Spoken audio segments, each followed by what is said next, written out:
Bali volcano eruption update. Live, Mount Agung ash erupts into sky as cold lava flows. Bali volcano Mount Agung stands on the brink of an imminent magmatic eruption, officials have gravely warned.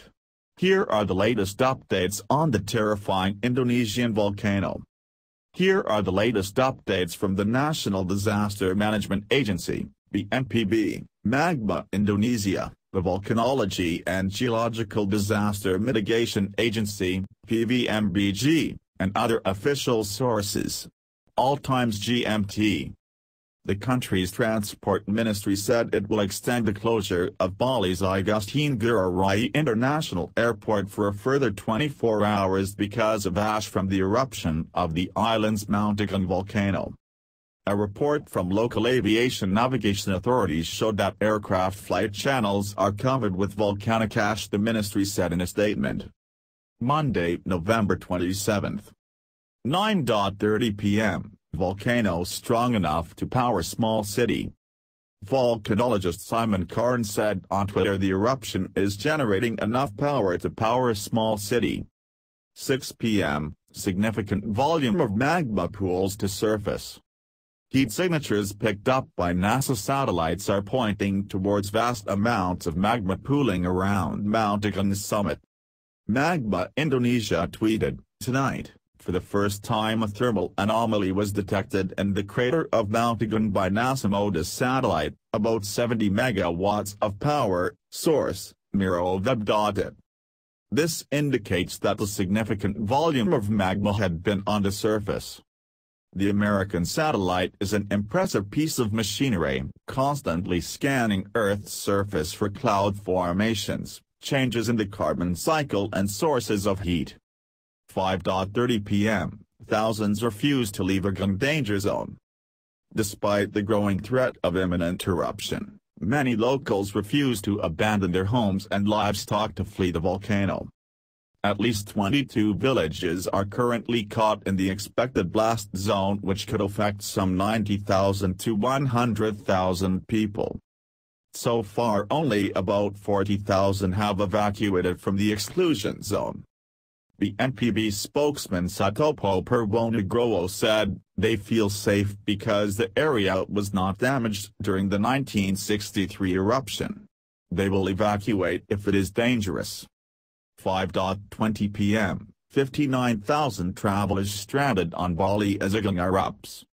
Tens of thousands of holidaymakers hoping to blissfully spend their time on the paradise island have instead found themselves in hell.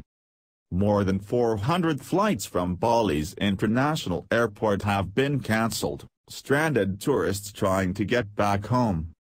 Airport spokesman Arasandarahan confirmed at least 59,000 travelers have been affected by the disruption. Mount Agung's eruption also took a hit on other airports across Indonesia, shutting down flights to the tourist hotspot. 5 p.m. Agung's eruption death toll will be smaller than in 1963. Mount Agung's deadly eruption in 1963 consumed several villages and killed more than 1,100 people. But Professor Mike Burton, from the Volcanology Department at the University of Manchester, believes that Agung will not reach a similar level of destruction this time. He said, "The probability of a large number of deaths and injuries is much lower now than it was in 1963, as modern volcano monitoring techniques have improved. There is much better awareness of the hazards posed by explosive eruptions and, most importantly, local populations are better informed, with clearer communication links. Therefore, planning for a scenario similar to the 1963 eruption with pyroclastic flow runout up to 12 kilometers from the summit is prudent, with a good probability that the actual eruption will be smaller than that." 4:40 p.m., Bali's Disaster Management Agency expects bigger blast. The BNBP has warned that Mount Agung could be headed for a more violent eruption in the coming days and weeks.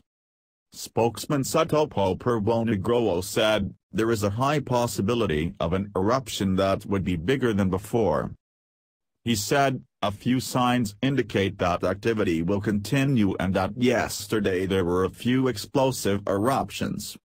The towering volcano reared its ugly head on last week when it spewed black ash on Saturday and erupted with pressurized hot steam on Tuesday.